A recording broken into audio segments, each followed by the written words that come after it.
Bienvenue dans cette exploration spirituelle où nous plongeons au cœur d'un serment oublié, d'une promesse cachée, faite dans les recoins les plus silencieux de l'histoire. C'est l'histoire d'un imam dont la lumière émerge de l'obscurité, dont le serment donné dans la solitude, loin des yeux des hommes, deviendra la flamme qui guidera l'humanité vers un avenir juste et lumineux.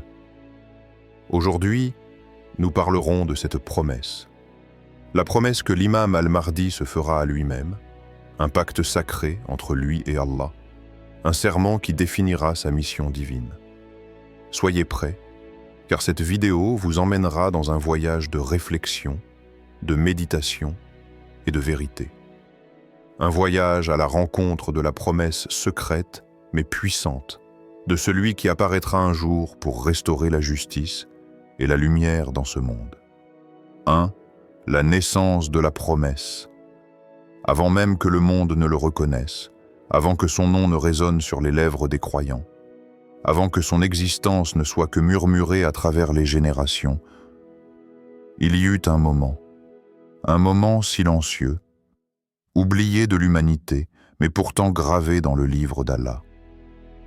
Ce moment ne fut pas marqué par l'éclat d'un événement ni par les acclamations des hommes, mais par l'isolement d'une âme, un instant suspendu dans l'obscurité.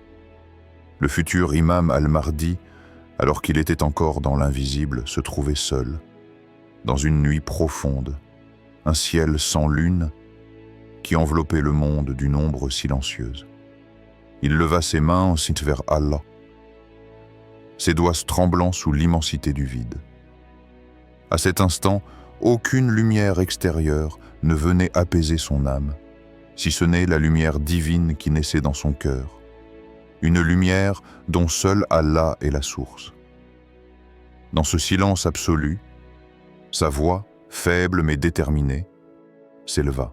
« Ô Seigneur, si tu fais de moi un guide pour ton peuple, je jure devant toi, je tiens ma promesse, de ne jamais trahir la vérité, même si tous m'abandonnent, même si je suis laissé seul dans l'ombre de ce monde. » Cette promesse, chuchotée à l'oreille de l'invisible, allait tracer le destin de l'imam.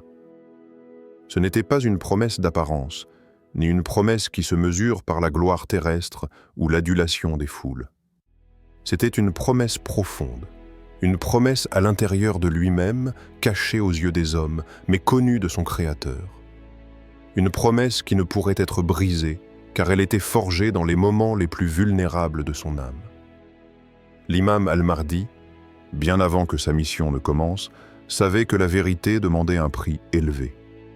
Un prix que seul celui qui est prêt à s'abandonner dans le secret de la foi pouvait supporter. Et pendant que les cieux s'étendaient au-dessus de lui et que la terre se taisait dans sa majesté, il se tenait là, un être humain, un humble serviteur de son Seigneur, acceptant que sa route serait marquée de solitude et de sacrifice. Il savait que la promesse qu'il faisait aujourd'hui à Allah serait son plus grand fardeau et son plus grand honneur. L'âme humaine, parfois, trouve son essence dans ces moments de doute, de peur, d'abandon. Car c'est dans l'ombre que l'on peut voir la lumière de la promesse naître, et c'est dans les ténèbres que l'on apprend à discerner la clarté de la vérité. Petite histoire. Au cœur de l'ancien Khorasan, un jeune berger, simple dans son existence, se trouvait dans une vallée solitaire, ses brebis éparpillées dans la lande. Le vent soufflait fort, et la nuit commençait à tomber sur lui. Le berger était seul, mais il savait qu'il devait ramener ses brebis à l'abri, et il ne pouvait se résoudre à les laisser à la merci de la nuit. Alors, dans son cœur, il se tourna vers Allah, comme un humble serviteur dans la tourmente. Il pria de tout son cœur.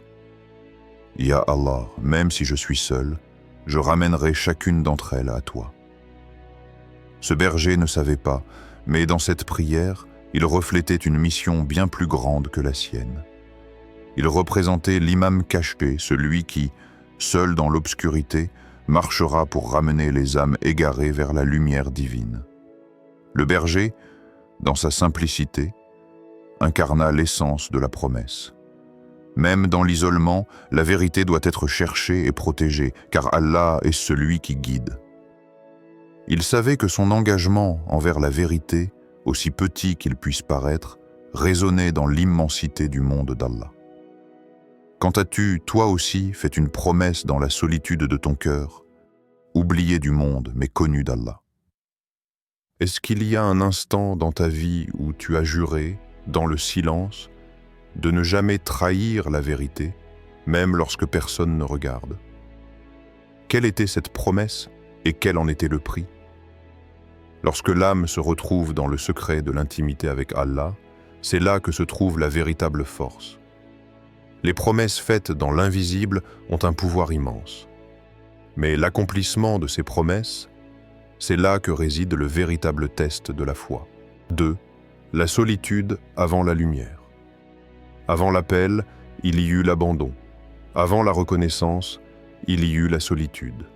Un vide immense où le silence pesant résonne comme un écho dans le cœur. L'imam al-Mahdi, dans les profondeurs de son isolement, se tiendra dans un monde où la vérité semble effacée, comme une lueur faible à peine visible dans une obscurité infinie. Ce fut une époque où, pour beaucoup, la lumière de la vérité devenait trop brillante à regarder, et où l'injustice trouvait sa place parmi les hommes comme une seconde nature. Pendant ces jours, ces mois, ces années de solitude, l'imam vivra dans un oubli profond. Il n'aura ni les acclamations des hommes, ni les regards des foules pour le guider, ni même un guide terrestre à suivre. Seul dans l'immensité du monde, il devra se tenir dans le silence, portant son serment comme une flamme fragile contre les vents froids de l'indifférence. Dans la solitude de la nuit, dans l'isolement des foules indifférentes, son seul compagnon sera son serment. Une promesse qu'il a faite sous les cieux et devant Allah. C'était une promesse silencieuse, mais implacable, d'agir avec fidélité envers la vérité, même si son nom est oublié et que le monde semble l'ignorer. Dans ces moments, l'imam murmurera à son âme, murmurera à son cœur affligé, une phrase simple mais pleine de force. « Je me suis promis de tenir, même si ma voix se perd dans le désert du monde. » Ces mots ne seront pas entendus par les hommes, mais dans le secret de son cœur, ils auront un poids immense. Il savait que son engagement n'était pas pour la reconnaissance des autres, mais pour Allah seul. La vérité se trouve parfois dans le silence, là où personne ne regarde, là où les esprits se détournent. C'est là que la lumière naît. C'est là que l'âme se forge dans la pureté, loin des distractions du monde. Dans l'obscurité de la solitude, une promesse se renforce. C'est dans ces instants que l'on découvre la véritable profondeur de son engagement envers Allah. Car lorsque l'on est seul, sans spectateur ni récompense, c'est là que la sincérité de notre foi se révèle. La solitude devient ainsi le terrain où la lumière se cache avant de briller, où chaque geste devient un témoignage de fidélité à ce que l'on a promis. Petite histoire. Médite sur l'histoire de Youssouf, alayhi salam, le fils bien-aimé, jeté dans un puits sombre par ses propres frères, abandonné et trahi par ceux qu'il croyait proches. Son corps, jeté dans les ténèbres, semblait perdu, seul dans la nuit sans fin. Mais son âme n'était pas loin d'Allah. Même dans la solitude la plus cruelle, où aucun regard humain ne pouvait le réconforter, Youssouf, alayhi salam, savait que son Seigneur était toujours proche. Son cœur restait accroché à la promesse de patience et de persévérance. Le puits sombre n'était qu'une épreuve temporaire, un passage vers une lumière plus grande. L'imam al-Mahdi, tout comme Youssouf, traversera cette nuit de solitude avant l'aube de sa mission. Il devra endurer l'isolement, mais il n'en sortira pas vaincu, car il sait que la lumière d'Allah viendra au moment voulu. Comme Youssouf, l'imam trouve dans la solitude une force tranquille, une certitude que même dans les ténèbres les plus profondes, il y a toujours une lumière qui attend son heure. le regarder. Ce serment est plus profond que toute promesse de gloire ou de pouvoir. Il transcende le monde des apparences. Il ne demande ni récompense ni reconnaissance. Il est là, dans le secret du cœur, dans la pureté de la foi. Et à chaque instant, dans la douce souffrance de l'attente, l'âme de l'imam vivra et respirera pour Allah seul. Et dans chaque souffle, il se rappellera « Je vivrai pour toi, ô Allah, et je mourrai pour toi ». Cette parole n'a besoin d'être prononcée à voix haute. Elle est une vérité silencieuse, gravée non pas sur la peau, mais sur l'âme. Ce pacte ne se dissoudra pas sous la chaleur du doute, il ne s'effacera pas avec l'écoulement du temps. Même lorsque l'imam sera entouré par des vagues d'incertitude, même dans les moments de confusion, son serment sera là, intact, porteur d'une lumière indestructible. Petite histoire, souviens-toi de Bilal, radiyallahu anhu, cet homme au cœur pur, dont le serment fut mis à l'épreuve sous les yeux de l'oppresseur. Sous le soleil brûlant du désert, il fut flagellé, chaque coup de fouet résonnant comme un cri de douleur, mais aussi comme un cri de foi. Les chaînes de fer ne pouvaient briser son serment. L'injustice qui lui était infligée n'était rien face à la force de son engagement. Au sommet de la souffrance, Bilal, radiyallahu anhu, se dressait, seul dans sa souffrance, mais pas dans sa foi. Il criait encore et encore « Ahad, Ahad », l'unique, l'unique. Cette phrase, simple et pure, était son pacte avec Allah. Même la douleur la plus grande ne put effacer son serment, car il savait que ce qu'il portait dans son cœur était plus fort que toute souffrance, plus éternel que tout corps. Ce pacte, il le portait en lui, bien plus profondément que la douleur physique. Et ce même pacte animera l'imam al-Mahdi, qui, malgré les épreuves et les silences du monde, tiendra sa promesse envers Allah. Ton pacte intérieur est-il si solide que même la douleur ne saurait l'effacer? As-tu toi aussi un pacte avec ton Seigneur? Un serment intérieur si profond que rien ne pourrait l'altérer, même les épreuves les plus difficiles de la vie? Parfois, la douleur vient tester la solidité de notre engagement. Le monde cherche à nous détourner, à nous briser, mais si notre pacte est véritable, rien ne pourra effacer ce serment silencieux. La vraie force vient de cette promesse intime, cette fidélité silencieuse qui se maintient même dans les pires moments. As-tu déjà ressenti cette force dans les moments de solitude et de lutte intérieure? Si ton pacte avec Allah est aussi solide que celui de Bilal, radiyallahu anhu, il ne se brisera pas.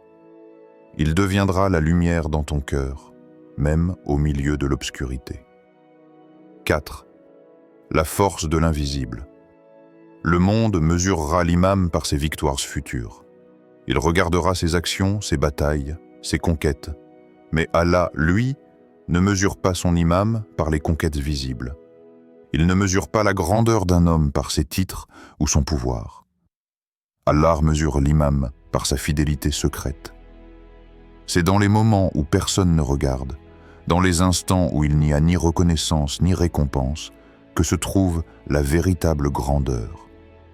Ce sont ces moments invisibles où l'âme de l'imam se façonne, se purifie et se renforce dans le silence du cœur. Les batailles qu'il mène dans l'obscurité, là où le monde ne voit rien, sont les plus importantes. La véritable force n'est pas celle qui réside dans les armes ou la domination. Ce n'est pas la force qui écrase l'autre, mais celle qui maîtrise son propre être, son ego, ses peurs.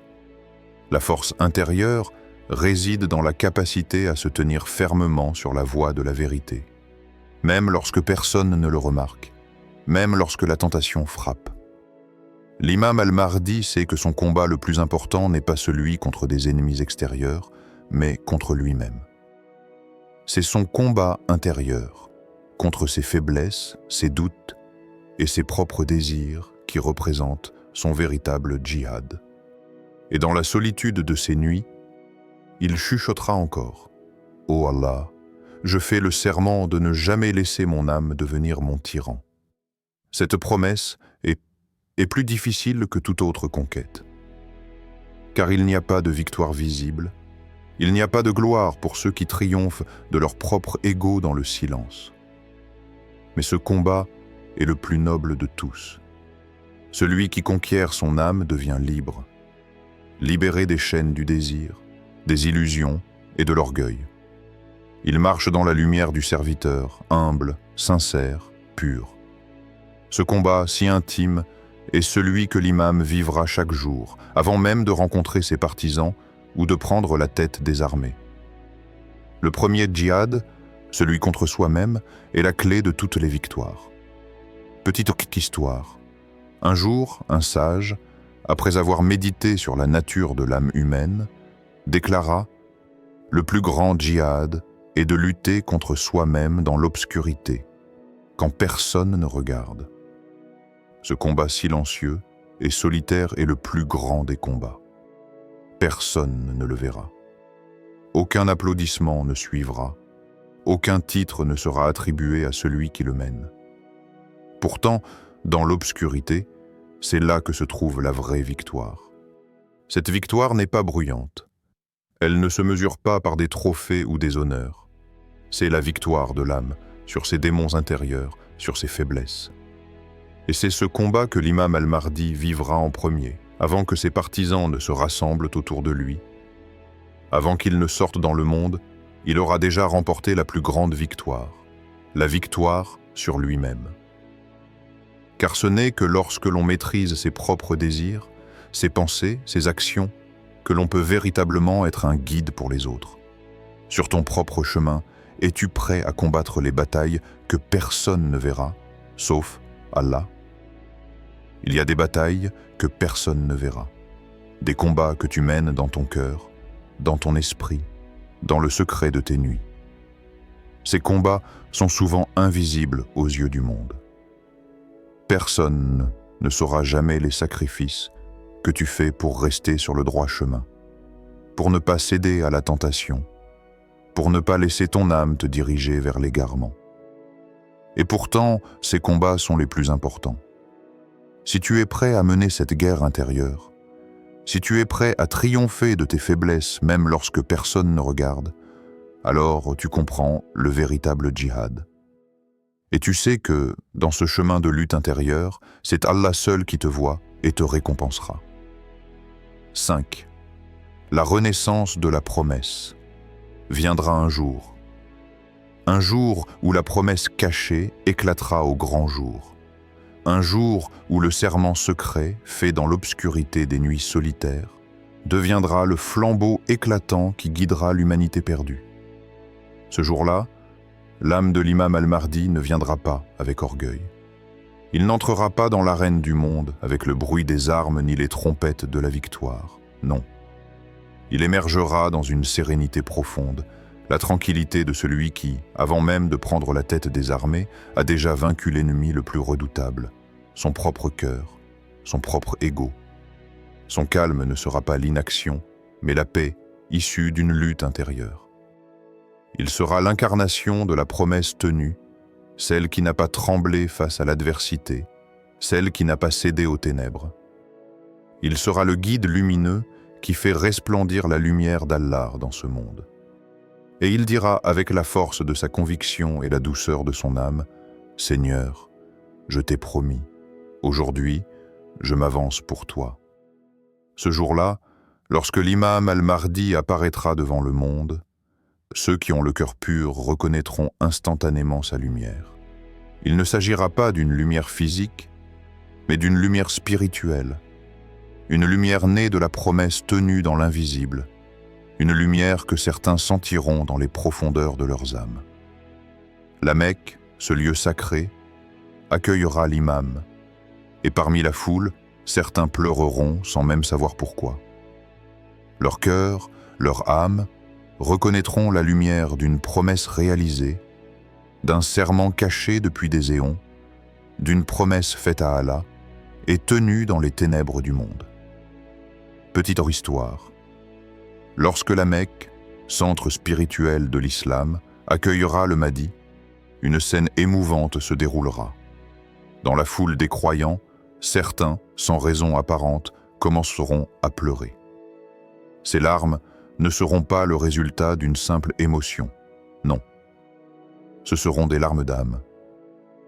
Une reconnaissance intérieure de la lumière qu'ils percevront sans la comprendre pleinement. C'est la lumière d'un serment tenu. C'est la lumière d'un engagement éternel, fait non pas pour la gloire du monde, mais pour la gloire d'Allah. Ces âmes, par leur pureté, auront reconnu la promesse dans l'invisible, un serment qui a traversé les âges et les épreuves, et qui brille maintenant d'une intensité douce et divine.